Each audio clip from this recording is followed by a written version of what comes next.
앨런이 미국의 물가 2%를 내년까지 달성 못할 수 있다는 이야기를 하고 있습니다. 고강도 긴축이 필요하다는 의견을 얘기하는 건데요. 저 앨런의 이야기는 결국 파월 의장이 공식적인 의견을 얘기하는 거다라고 하면 앨런은 이제 다른 시각에서 그의 말에 힘을 좀 더 보태는 거다라고 저는 이제 생각을 하는 거죠.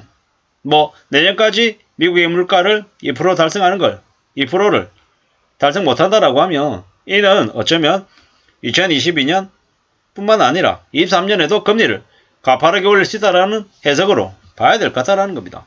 미국이 올 연말에 4.5% 기준금리 만들고 내년 돼서 그냥 한 1.5% 올리면 얼마 됩니까? 6% 되죠.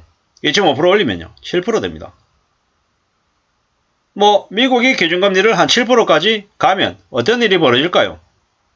한국 내년에 한 8번 금리 인상할 때 그냥 0.5%씩 그냥 계속 올려야 되는 거죠. 왜? 그래야 미국이 7% 만들면 내년에 현재 3.5%에서 한 대략 8번 동안 0.5%씩 계속 올려가지고 한국도 한 7.5% 만들어놔야 외화유출도 좀 더 줄어들고 물가도 잡히고 여러가지 상황들이 될 거라는 거죠. 미국이 내년에 금리를 그러면 지금 이제 올 연말에 한 4.5가 전망인데 한 2.5% 더 올리는 일이 무리한 얘기일까요? 꽤 힘든 얘기일까요? 아니면 되게 언제든지 할 수 있는 일일까요? 언제든지 그들은 할 수 있는 일이다라고 보는 게 맞겠다라는 겁니다. 미국이 기준금리 연말에 4.5 내년 딱 시작했어요. 내년 시작해가지고 자연스텝 0.75%잖아요. 세 번만 올리면 어떻게 됩니까? 2.25 됩니다. 그러면 그냥 7% 가까워지는 건 그냥 금방 할 수 있는 거라는 거죠. 빅스텝을 한다? 빅스텝을 0.5%씩 해가지고 5번 올리면 그냥 미국 기준금리 내년에 7% 되는 겁니다. 왜 이렇게 앞서서 이렇게 막 얘기하느냐? 내년에 많이 어려워질 거다라는 걸 미리 얘기하는 겁니다. 미리. 내년에 많이 어려울 수 있다. 내년에도 고강도 긴축, 가파른 미국의 기준금리 인상이 된다라는 거죠. 이렇게 되면 한국은요. 한국에 지금 현재 주택담보대출이 상단이 8% 되고요. 마이너 통장이 10% 됩니다라고 연말에 그렇게 될 거라고 얘기하잖아요. 내년 되면 상단이 아니라 평균이 그렇게 될 수 있다는 거예요. 지금은 한 4%, 지금은 4.5에서 한 8% 이러면 내년 되면 그냥 7%에서 12% 이렇게 되는 거예요. 내후년 되면요. 한 8%, 9%에서 8, 9에서 8.5에서 한 14% 이렇게 되는 거죠. 무리하게 빚을 진 사람들이 많이 어려워진다, 많이 힘들어진다라는 걸 절대로 잊으면 안 된다라는 거죠. 우리가 살아가다 보면 많은 어려움을 겪습니다. 저도 겪었고요. 앞으로 또 얼마나 또 겪을지 겁이 더 많이 나는 게 솔직한 심정입니다. 앞으로 잘 궁리하고 잘 마음먹고 움직여야 되는 거죠. 저 같은 만년부장이 회사에 창피하고 부끄럽지만 버티고 있는 이유가 뭡니까? 바깥에 나가면 혹독한 추운 겨울이 기다리기 때문인 거죠. 밖에 나가면 정글이잖아요. 그냥 저 같은 놈들은 밖에 나가면 바로 잡아먹히는 거죠. 포위자들한테. 그나마 조직 안에 눈치도 보고 이렇게 불편해하지만 그래도 조직 안에 있기 때문에 이렇게 그래도 살아낸다라는 거죠. 많이 어려운 처지에 있다. 많이 힘들다라는 걸 명심해야 되겠다라는 겁니다. 우리가 살아가는 삶이 앞으로 점점 더 어려워질 가능성이 크기 때문에 그에 대한 대응을 지금도 빨랐다고 얘기할 수는 없겠지만 지금이라도 좀 해야 된다라는 말씀을 드리고 싶은 겁니다. 고강도 긴축이라는 말이 나왔어요. 고강도 긴축. 고강도 긴축은 어떤 얘기입니까? 좀 더 세게 허리띠 졸라매겠다라는 거죠. 이제는 밥을 굶고 끼니를 거르고 극단적으로 소비를 안 하는 게 당연한 일이 되어간다라는 거죠. 이제 11월 달에 네 번째 자연스텝 한다라는 거잖아요. 계속 이제 이렇다라는 거죠.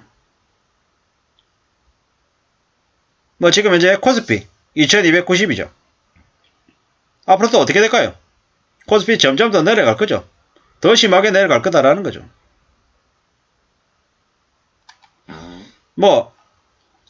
미국이 고강도 긴축을 이제 예고하니까 다른 나라들도 금리를 가파르게 올리죠.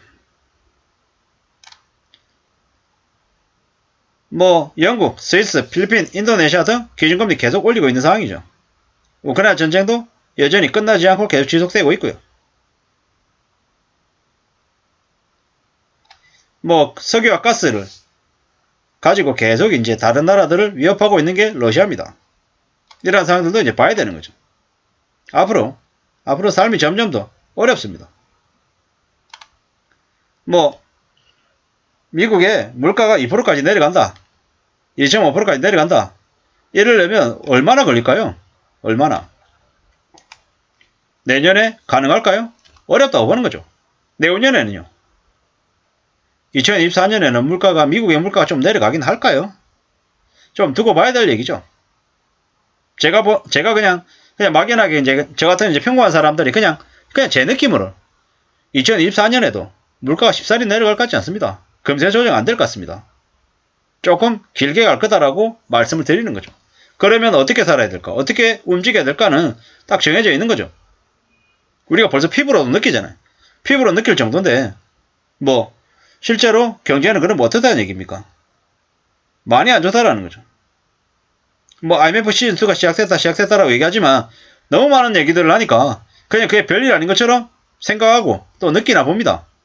많이 심각한데, 많이 우려스러운데 너무 좀 그냥 낙관하고 있는 건가? 좀 막연하게 그냥 두려움 없이 걱정 없이 그냥 내 일만 좀 하면 별일 없을 거다 이렇게 착각하는 것 같습니다. 저도 마찬가지고요. 정신 바짝 차려야 돼요. 지금 더 큰 충격과 더 큰 어려움이 닥칠 수 있다는 걸 절대로 그냥 간과해서는 안 될 것 같습니다. 뭐 지금 현재 국내 채권 시장에서 10년 이제 국고채 10년물 금리가 4.1이랍니다. 4%대에 넘어섰다는 거죠. 참 무서운 얘기죠. 이게 지금 현재 벌어지고 있는 일인데 앞으로 어떻게 되겠습니까?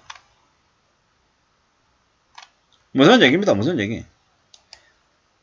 한때는 인플레이션이 일시적이라고 얘기해놓고 돈 막 풀고 지금은 뭐 물가 못 잡으면 난리 나니까 어떻게든 허리띠 쫄라매가지고 금리를 더 올리고 많은 나라들을 좀 어렵게 만드는 것 같습니다. 지금 현재 전 세계가 긴축 발작이고 난리인데 한국만 좀 느긋해 보이죠? 왜 그러겠습니까? 지금 현재 정부가 좀 너무 안일하게 대응하고 있는 거죠. 미국은 물가 잡겠다고 연속 자이언트 스텝을 밟고 있는데 뭐 우리는요.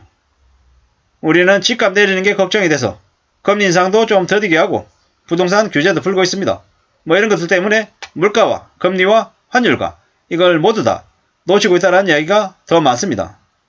아무쪼록 우리는 앞으로의 현실을 좀 엄중하게 부정적으로 봐야 될 것 같습니다. 이상입니다.